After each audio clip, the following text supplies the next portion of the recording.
everyone, this is Tony from her Homestead Skills, and it's quiet time. It is evening. Everything is quiet. Even Mark's gone to bed. And the only hum here is from the air conditioner in the other room. I don't know if you can hear it, but it's just a very light hum. So, anyway, busy day, busy day.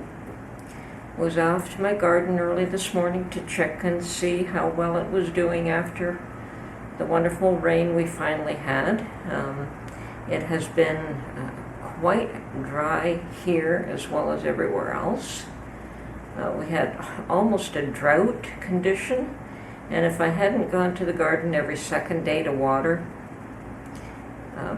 and even doing that, it was still stunted growth, I would say. But the heavy rainfall we had yesterday was really good, and now we've got excessive heat, and with excessive heat there's the expectation of a terrible thunderstorm tomorrow and possibly tornadoes. So we'll just have to wait and see. Those have been known to wreak a lot of havoc or completely pass us by, so have no idea where that one's going to go, but we'll deal with it when it comes.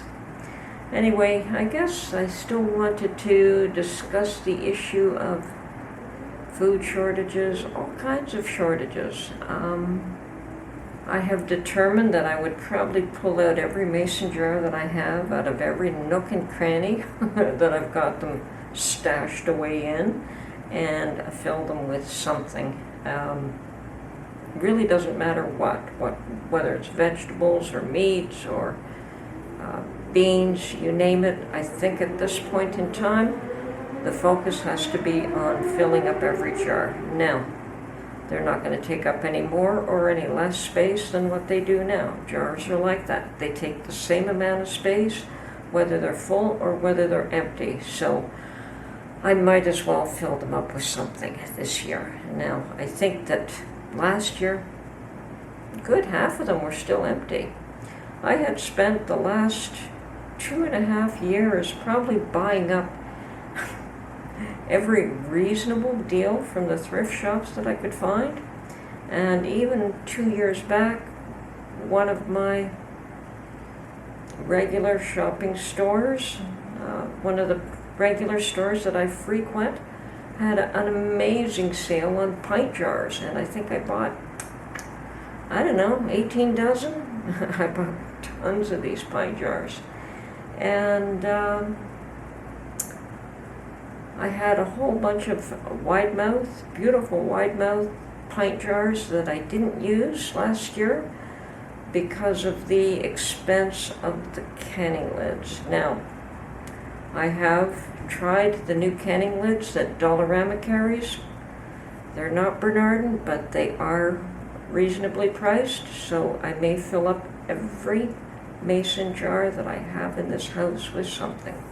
So I'm hoping to can up all my tomatoes that we don't eat fresh. I mean, there's only so many that we can eat fresh. And I can give a few away, but most of it will get canned.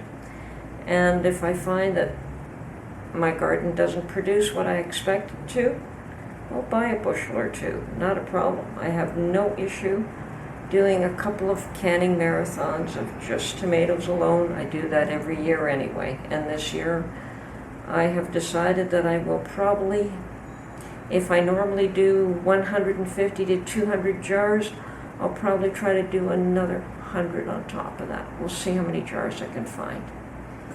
So, I have no idea how long and how deep the food shortage is going to be. We know it is here. We know that there are shortages on some items currently. We keep hearing rumors that the fall is going to bring all of this to a head, that we'll know a little bit better what kind of condition we're going to be in over the winter. And, we'll just have to see how that pans out. So we'll do what we can. and I suspect that everyone else should. And I'm quite pleased with the amount of storage capacity I have with dehydrating. You may have seen my earlier videos where I dehydrated 25 pounds of carrots and it filled up 1/2 gallon jar. That's pretty awesome for storage space. I did 50 pounds of potatoes dehydrated, and I think that filled up 3 half-gallon jars. So 1.5 gallons of potatoes was about 50 pounds. I have done another batch of French fries, and Mark has cleaned out his deep fryer. He did buy a deep fryer a little while back, so I no longer fry the French fries in lard because he wants to use the deep fryer. And after a couple of tries, he has made awesome French fries in the deep fryer. Sometimes it takes a little bit of a learning curve on how to do them so that you get them crispy and cooked, but the last batch was really good, so awesome. I'll probably make a whole bunch more of those, and well, we'll just have to see. As I said, I plan to fill up every single jar that I have in this home with whatever it takes to do that. Am I concerned? Well, to a degree, a little bit, not terribly, but a little bit, yes. I'm concerned that there still those around me that hear that there's going to be shortages, know that there's going to be shortages, but they probably don't think it's going to affect them. Strange. So we'll see if we can do up a little bit extra and help somebody else here or there where we can. Certainly not going to take on the responsibility for other people completely, but to help out here and there is probably a wise thing to do as well.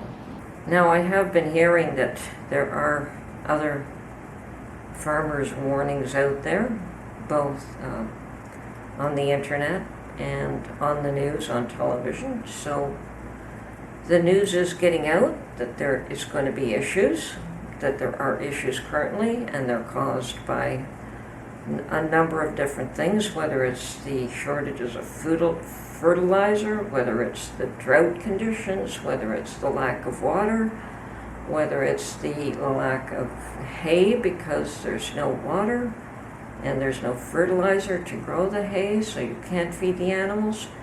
So yes, we're hearing all kinds of things. It's becoming a little bit better articulated in the public, but we'll see what happens. The concern, of course, is a panic situation when everyone realizes what's happening. That is what we don't want to see, and that is what I want to avoid. So when COVID first hit, when COVID first hit, we stocked up early. I took maybe a month and I just bought all kinds of things and stocked up, mainly beans and rice to begin with, but many of other things as well.